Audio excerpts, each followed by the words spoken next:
මොකක්ද පියුබෆෝනියා කියලා කියන්නේ? අපි දන්නවා පිරිමි ගැහැණු කියලා මේ විදිහට අපි වෙනස් වෙලා ඉන්නේ. කටහඬිනුත් අපි දෙගොල්ලෝ සෑහෙන වෙනස්. පිරිමියාට ඊටාම ගැඹුරු ඒ වගේම ශක්තිවන්ත කටහඬකුත් ගැහැණු අයට ඊටාම සිහින් කටහඬකුත් තමයි පිහිටලා තියෙන්නේ. මේක සිද්ධ වෙන්නේ ඇත්තටම කුඩා වයසේදී. මේ දෙගොල්ලන්ගෙම පිරිමි ළමයින්ගේ ගැහැණු ළමයිගේ කටහඬ ටිකක් එක වගේ. හැබැයි වයස අවුරුදු 14 දී 15 දී පිරිමි ළමයි මල්වර වෙනවත් එක්කම කටහඬ ගොරෝසු ගැඹුරු කටහඬක් බවට පත් වෙනවා.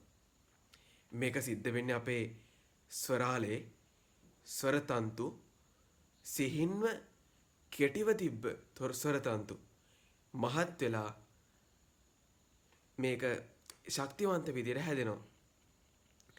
හැබැයි සමහර වෙලාවට ඊටම කලාතුරකින් සමහර පිරිමි අයගේ මේ දේ සිද්ධ වෙන්නේ නැහැ.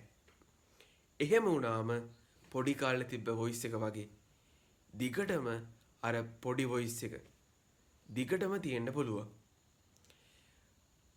මේක ඇත්තටම ඒ කෙනාට ගොඩක් අපහසුතාවයකට පත් වෙන්න පුළුවන්. එයාට එයාගෙන අනිත් අය වැරදියට හිතනවා. එයාට පර්සනැලිටි ගොඩක් අඩුයි. එයා ඒ වගේම ගොඩක් තැන්වල කතා කරගන්න බැරි වෙනවා. ඒ වගේ ගොඩක් ප්‍රශ්න මෙයාට තියෙන්න පුළුවන්. ඇත්තටම මේ හැම ප්‍රශ්නයක්ම එයාට මානසික ප්‍රශ්න තමයි ගොඩක් තියෙන්නේ. මොකද අර ශාරීරිකව තියෙන ප්‍රශ්න වලටත් වඩා ඇත්තටම මේ කටහඬ ඊ타මත්ම පහසුවෙන් ගැඹුරු ගොරෝසු ඒ වගේම අර පිරිමි කෙනෙක්ට ආවේනික ශක්තිවන්ත කටහඬක් බවට පත් කරන්න පුළුවන්. ඉතින් ඔයාට මේ වගේ කටහඬ ප්‍රශ්නයක් තියෙනවා නම් එහෙම නැත්නම් ඔයාගේ යාළුවෙක්ට හරි මේ වගේ ප්‍රශ්නයක් තියෙනවා නම් ඉක්මනටම ස්පීච් තෙරපි කෙනෙක් හම්බෙන්න එයාගෙන් අවශ්‍ය කරන ප්‍රතිකාර ගන්න. ඉතින් මම දන්න ස්පීච් තෙරපි කෙනෙක් ඉන්නවා. එයාගේ විස්තර මම දාන්නම්.